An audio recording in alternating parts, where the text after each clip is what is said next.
This is Kingmaker Sports with all of your fantasy football player updates. We have so much going on between suspensions. We've got people about to serve jail time. We've got new contracts.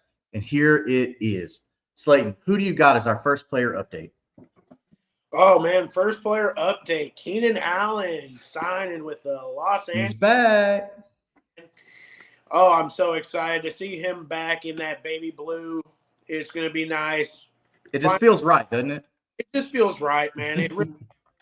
Once I saw that he was going for a visit there, like what do you say, man? You already know Yeah. it's and like I think he's like 40 catches away, I think, from being the all-time reception leader out there. So that would be a You cool. gotta get it. Yeah, you gotta give it to him.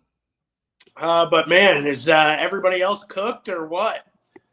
No, because you think you still got Lad, man. No, Lad's good, but what does it say about QJ, man? What does that say about him? But they just got Trey Harrison in the house, so man, I don't know.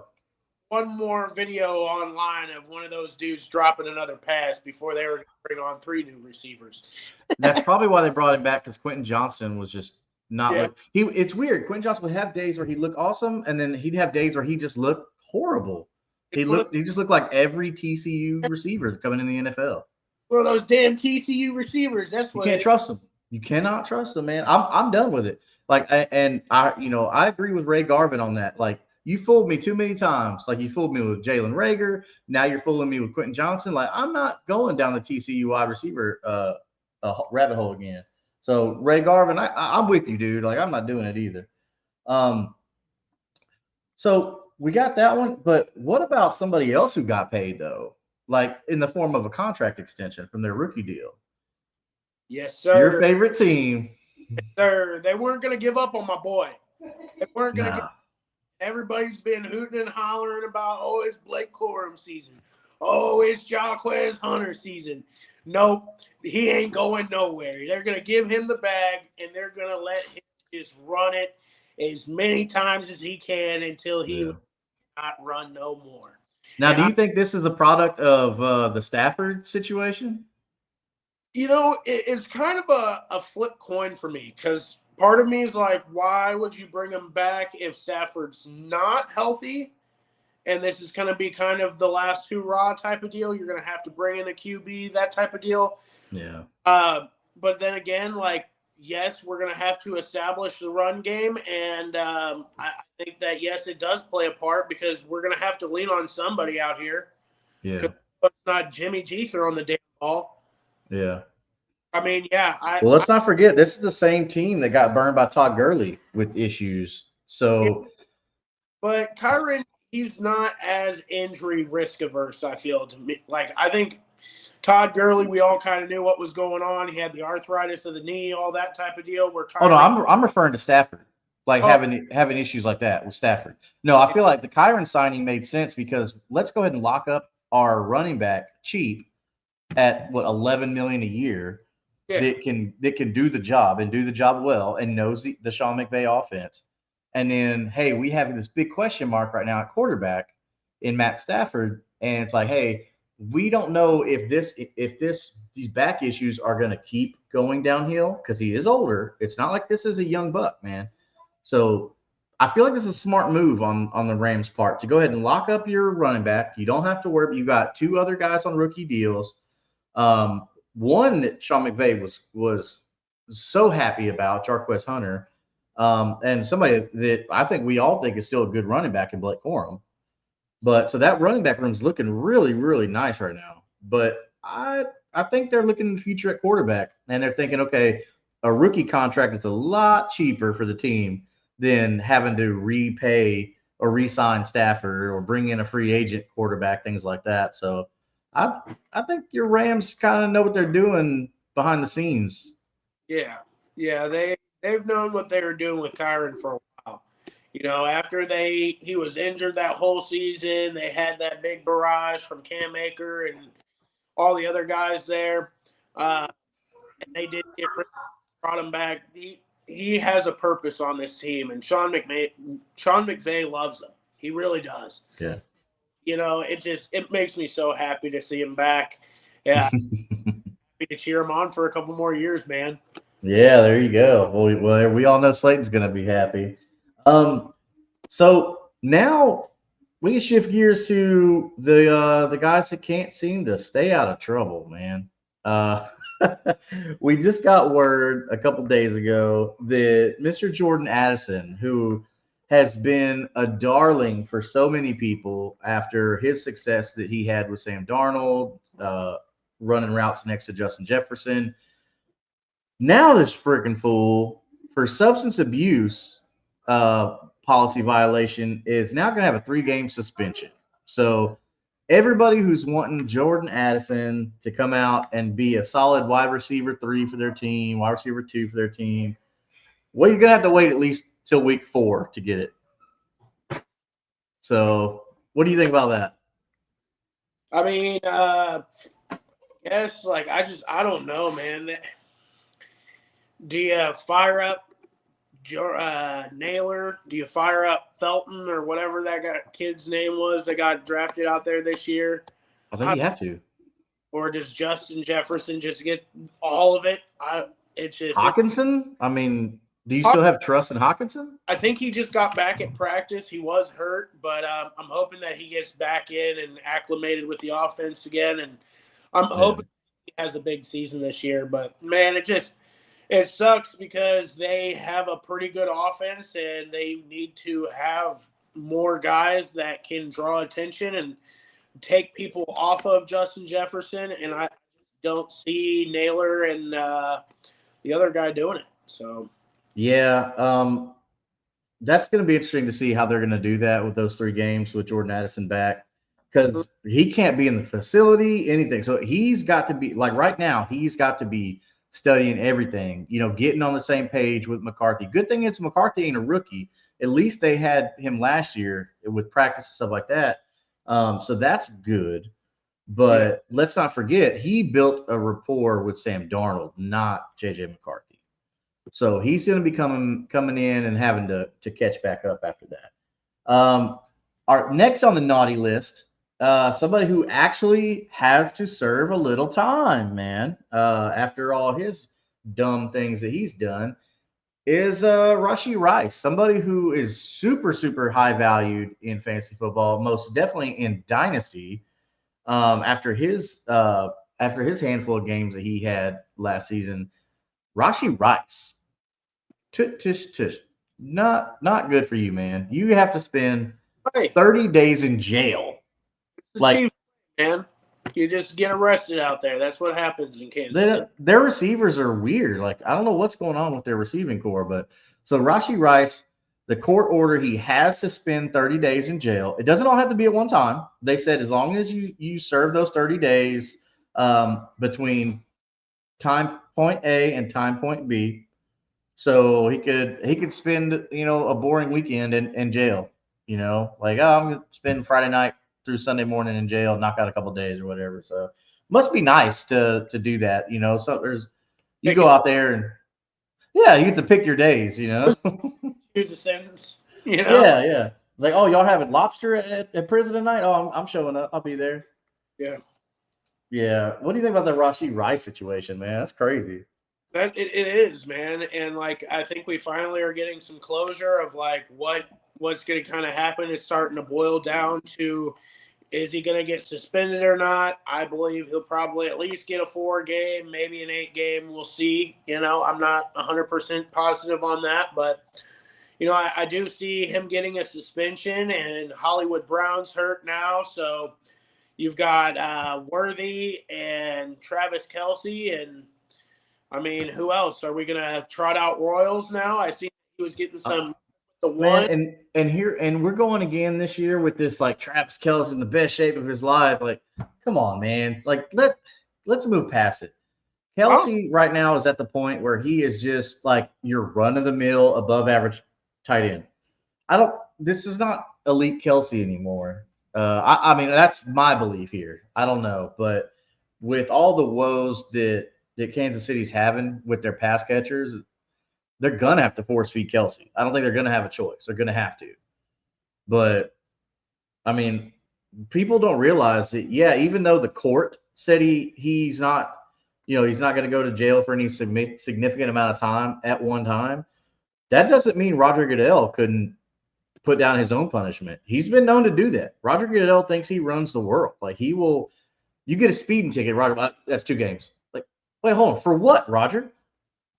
But I don't know, dude. I'm with you. I'm interested to see if the league, we say the league, it's Roger Goodell.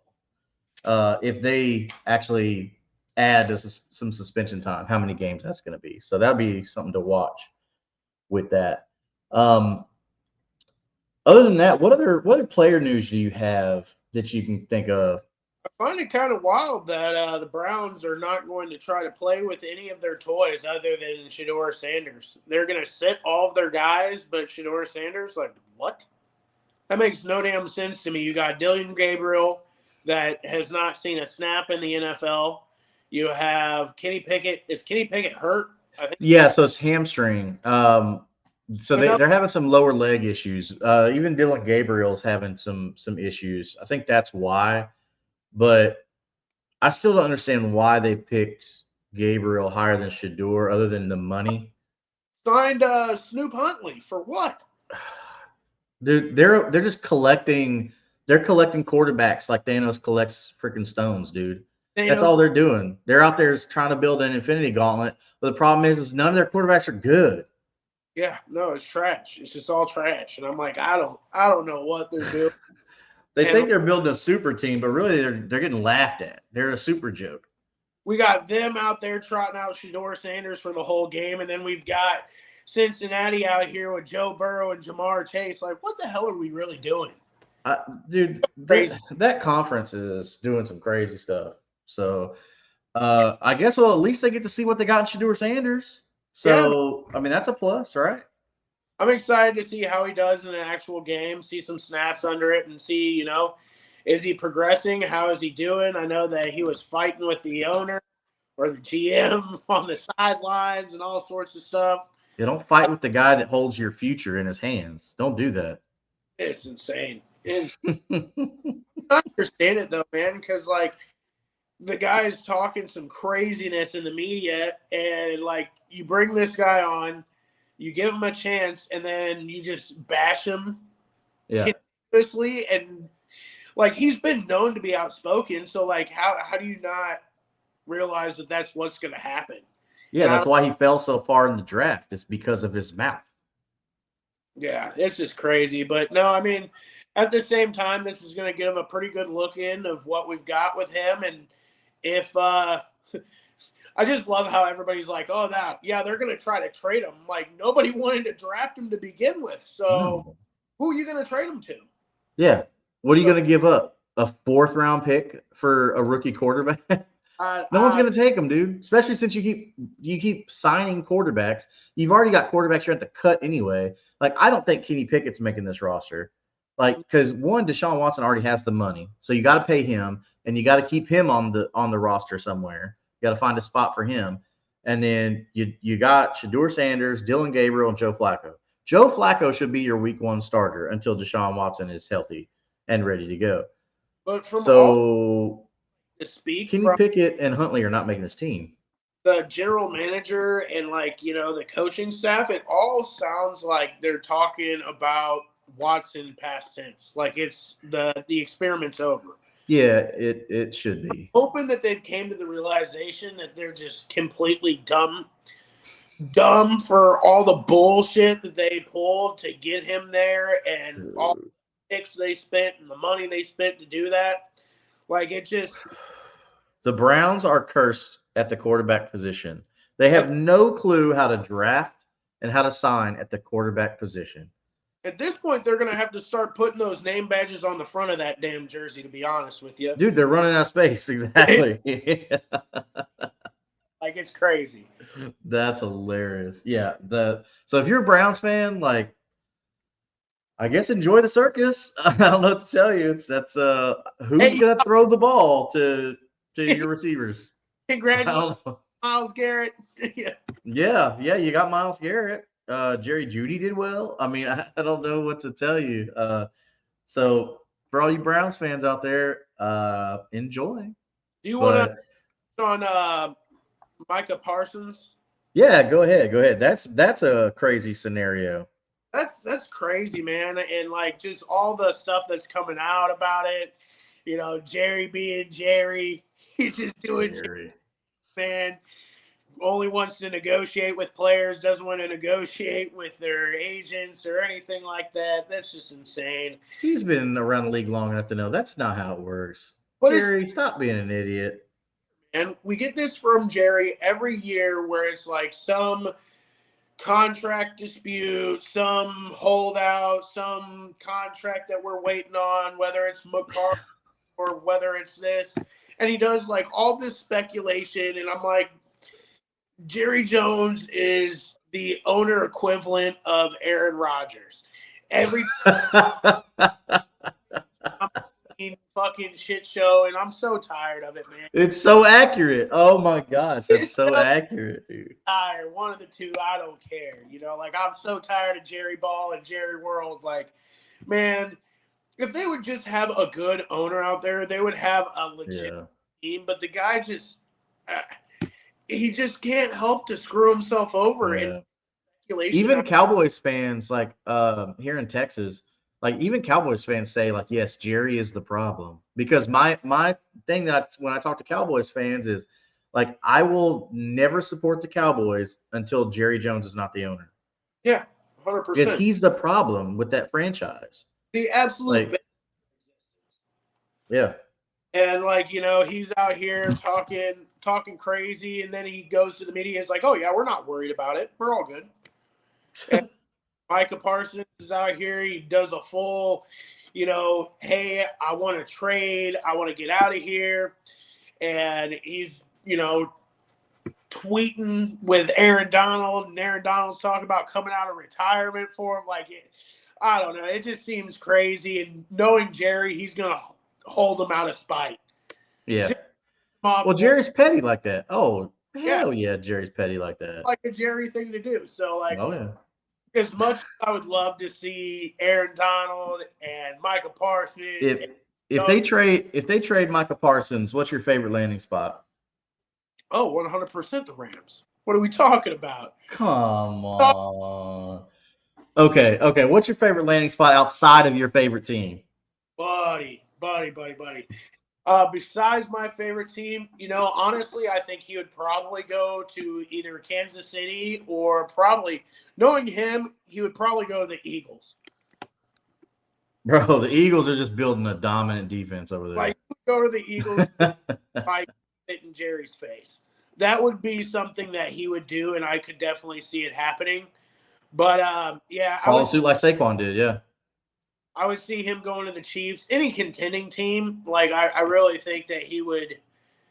I think his main goal is to win a chip somewhere. Like I think he is after that ring, and he will take a cut for it. You know. Yeah, and as he should. He's an all-pro player. I mean, at this pace, like he's going to be a Hall of Famer at this pace. Yeah. You know, just like Aaron Donald came out and was just dominant from the get-go. Defensive player in the league right now. Yeah, I mean, any player like Micah Parsons makes every team better. There's not one team out there that doesn't need Micah Parsons. No, and if you're not on the phone right now as an owner trying to get Micah Parsons, you're losing your damn mind. Yeah, I don't think I would leave that to the GM. Like, I would be like, hey, we're doing this. You're coming in with me. We're calling Dallas. Yeah, so I'd be calling Jerry every 25 minutes. Hey, buddy, it's me again. What's going on? Yeah. Hey, let's make a deal. Exactly. I mean, Jerry's a businessman. He knows what's up. Like, got any more of that Micah Parsons? Dude, just crazy. It's going to be very interesting to see how this unfolds. Because they need Micah Parsons more than Micah Parsons needs the Cowboys, and Jerry needs to realize that. Like. He don't need you. You need him. Because without Micah Parsons, your defense is bad. Like, very bad. Trash. So, Jerry, you need to get your head out of your crusty 90-year-old booty, and you need to pay that man. You really need to give him whatever he wants, because he is your whole defense, bro. So, figure it out, Jerry. I'm not a Cowboys fan. I don't want to see him win, but Michael Parsons needs to get paid. So, but that is going to be your Kingmaker Sports player news and updates to help you navigate these crazy waters that we got going on with preseason right now. Hit that like notification bell for all the updates for when we go live, when we post recordings, everything like that. And we will see you on the next one.